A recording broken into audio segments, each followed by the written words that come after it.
In today's news, President set to visit Malaysia at Prime Minister Anwar Ibrahim's invitation.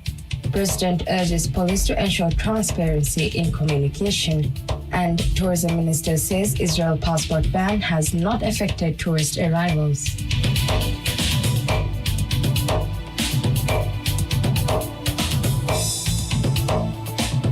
Bismillahirrahmanirrahim. Assalamu alaikum. Welcome to MM News. I'm Yusuf bin Muhammad.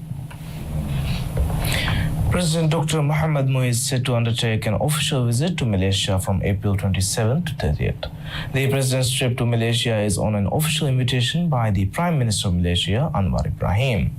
On this official visit, he'll be accompanied by a high-level delegation of the cabinet. This will mark the president's first official visit to Malaysia, aimed at strengthening the long-standing close ties between the two countries.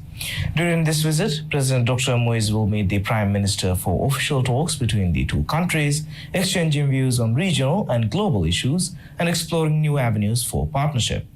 Both leaders will witness the signing of key memoranda of understanding and exchange of notes between the Maldives and Malaysia in several strategic areas.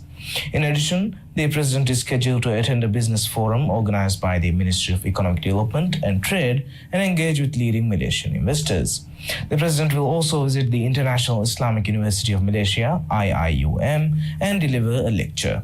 The president is also set to engage with the Maldivian community residing in Malaysia, where he will listen to their concerns, understand their challenges, and explore ways to support and enhance their well-being, highlighting his dedication to the welfare and interests of Maldivians living abroad. President Dr. Mohamed Muiz has called upon the Maldives Police Service to ensure the transparent and timely dissemination of information, highlighting the crucial role of open communication in fostering public trust. He made these remarks during a ceremony commemorating the 92nd anniversary of the Maldives Police Service. The president was accompanied by First Lady Madam Sajida Mohammed, state ministers, senior police officials, and other high-ranking government representatives. Emphasizing the importance of timely and accurate public information, President Dr. Muiz stated that such transparency will enhance the police's ability to fulfill their duties effectively and prevent the spread of misinformation, whether for political or other motives. President Dr. Muiz repeatedly emphasized the role of the police in upholding the rule of law and affirmed his commitment to take all necessary measures to strengthen and maintain public confidence in the institution. Highlighting the government's continued efforts to enhance the capabilities, President Dr. Muiz announced that full access to police services will be provided nationwide with improvements in resources, infrastructure, and service delivery mechanisms. In addition, President Dr. Mohamed Muiz stated that police services would be established in all inhabited islands of the Maldives by the end of this year. Over the next 3 years, dedicated police stations are planned for 110 islands. He emphasized that this expansion will prioritize equipping the police force with the requisite training and facilities. Upon arrival at the ceremony, the president was received with an honor guard. During the event, he presented commemorative mementos to police personnel in recognition of their outstanding contributions to the service. Minister of Homeland Security and Technology Ali Hassan has stated that he aims to speed up police investigations with modern technology this year. The minister made the remarks while speaking at the official ceremony marking the 92nd anniversary of the Maldives Police Service. Highlighting that reforms are underway to reform the police service, Minister Hassan stated that the most important step is to bring all the government agencies related to national security under one roof. He also stated that he aims to deliver an effective and compassionate police service that remains close to people with modern technology this year. Highlighting the efforts to prevent crimes, Minister Hassan stated that President Dr. Mohamed Muiz is personally overseeing the implementation of special legislation aimed at preventing crimes. He stated that this marks the initial phase of establishing a transformative framework for law enforcement.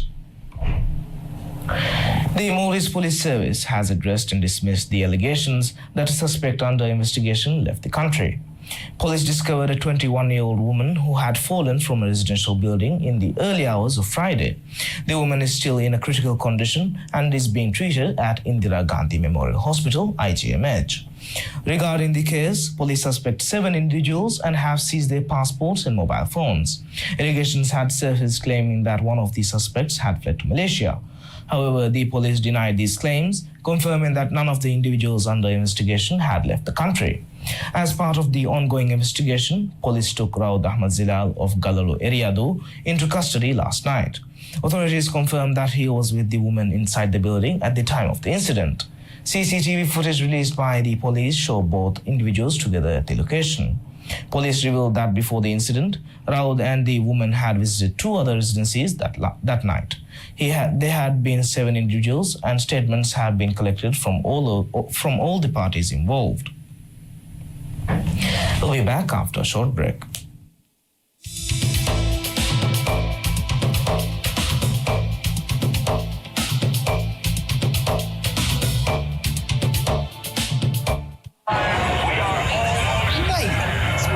In here today. Of course, bro. It's the kickoff. It's the new Premier League season. I'll be ready. Get live. This is new faces, latest drip, and fresh trims. It's time to believe. The greatest league in the world is back. Brought to you by MediaNet. Kafa, tiga pocket and the no contact phone lani. Kafa, passport to me family ko gilijiayo.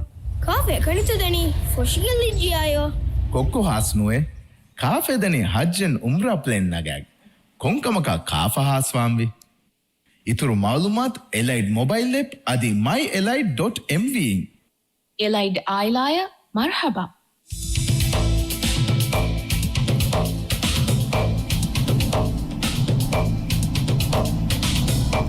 Welcome back.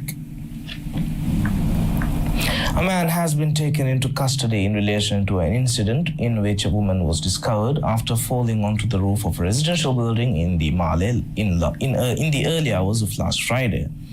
According to police, the suspect, identified as Raud Ahmad Zilal of Galalo Eriado, was taken into custody under court order at 6:20 yesterday.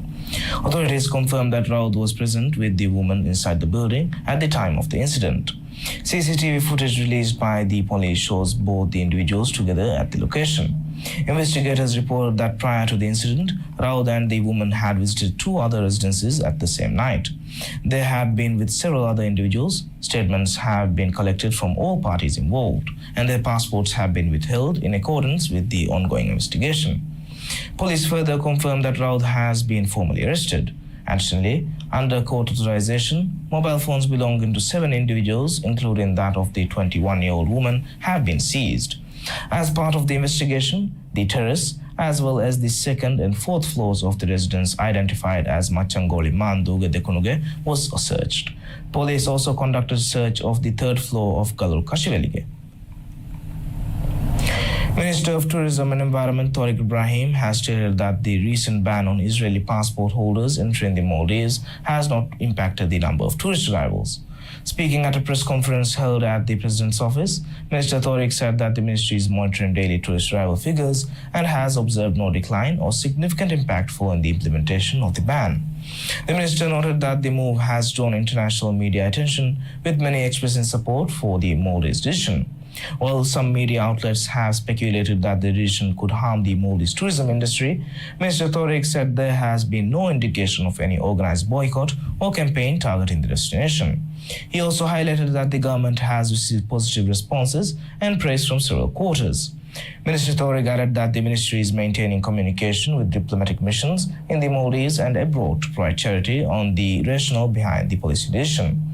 The ban on Israeli passport holders was ratified by President Dr. Mohamed Moise on April 15, 2025, as part of the Third Amendment to the Maldives Immigration Act. The decision followed growing public concern in the Maldives over the ongoing genocide in Gaza and widespread call for action in solidarity with Palestinians. According to the latest tourism statistics, as of April 22, 2025, a total of 783,226 tourists have arrived in the Maldives this year, reflecting a 7.4% increase compared to the same period in the previous year. The Ministry of Tourism and Environment has announced plans to establish a tree nursery in Hulumale Phase 2 as part of the 5 Million Tree Project, a natural reforestation initiative launched in 2024.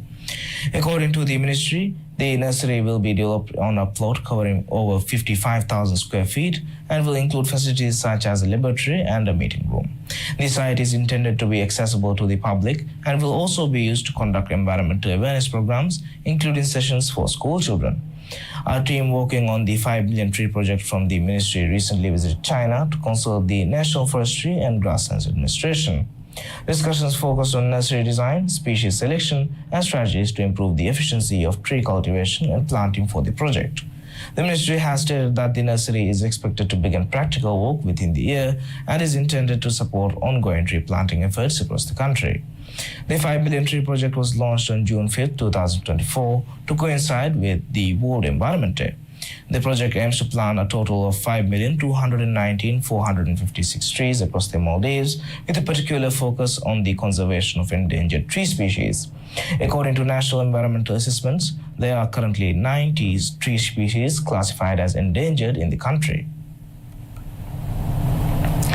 The week of April 18 to 24, 2025 saw a range of notable updates across the Maldives, including administrative appointments, regulatory changes, infrastructure announcements, and policy proposals.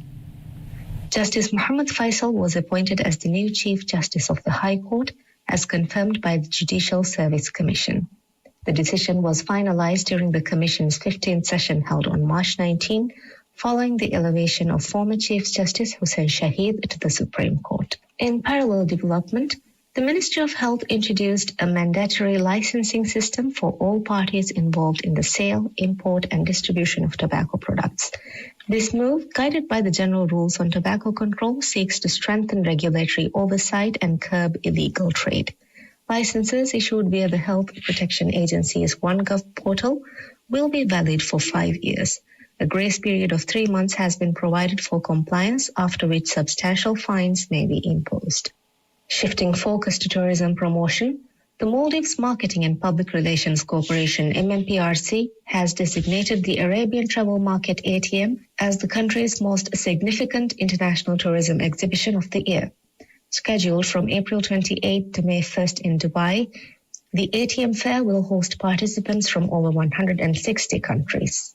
On the economic front, addressing healthcare concerns, Health Minister Abdullah Nazim Ibrahim addressed growing public concern regarding medicine shortage. He confirmed that 99% of the nation's essential medicines have now been sourced through the State Trading Organization. The minister attributed recent shortages to temporary price controls now amended and assured that ongoing reforms, especially to the ARS and the healthcare scheme and STO supply network, are stabilizing the pharmaceutical supply chain. Meanwhile, in Infrastructure Development, Economic Development Minister Mohammed Sayed announced that work has begun on drafting legislation to regulate international bunkering service. This initiative supports the government's vision of establishing the Maldives as a key regional bunkering hub, with active operations already in place at Ihawandipur. In legal developments, the Anti-Corruption Commission recommended that charges be brought against former Housing Development Corporation officer Futiha Shakir. She is accused of fraudulently collecting 550,000 rupiah for a land plot in Hulumale Phase 2 by issuing forged payment receipts. The ACC has requested that the Prosecutor General's Office pursue charges under Article 513B of the Penal Code relating to abuse of authority for personal gain. The government reiterated its commitment to disability inclusion by allocating over 51 million rupiah for therapy services in the first quarter of 2025.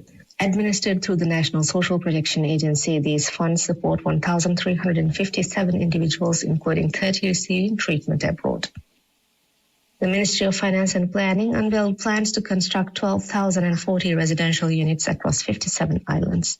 With 2.8 billion rupiah allocated in the 2025 budget, 1.8 billion rupiah of which is set aside for social housing, the project marks one of the most ambitious housing efforts in Maldivian history. Implementation will follow international competitive bidding standards, with bids to be submitted between May 11th and 15th, as outlined in the official gazette. On the financial reform front, President Dr. Moise announced during the premiere of the Spot On podcast that Maldivians may gain access to US dollars at official bank rates by 2027. This forms part of broader financial reforms targeting increased transparency and foreign currency stability. Under a new foreign exchange law, businesses generating foreign revenue are now required to deposit their earnings in domestic banks. Concluding this week's developments, the President's office announced high-level personnel changes. Izdian Mohamed Mamoon was dismissed from his role as Undersecretary for Strategic Communication. Meanwhile, Dawood Ahmed Zilal resigned as President of the Presidential Youth Advisory Board and was additionally suspended without pay from his position as Undersecretary for Digital Strategy. The announcements were made by Chief Spokesperson Hina Walid via her official X account. Thank you for watching MM News. I'm Yusuf bin Mohammed and have a great day.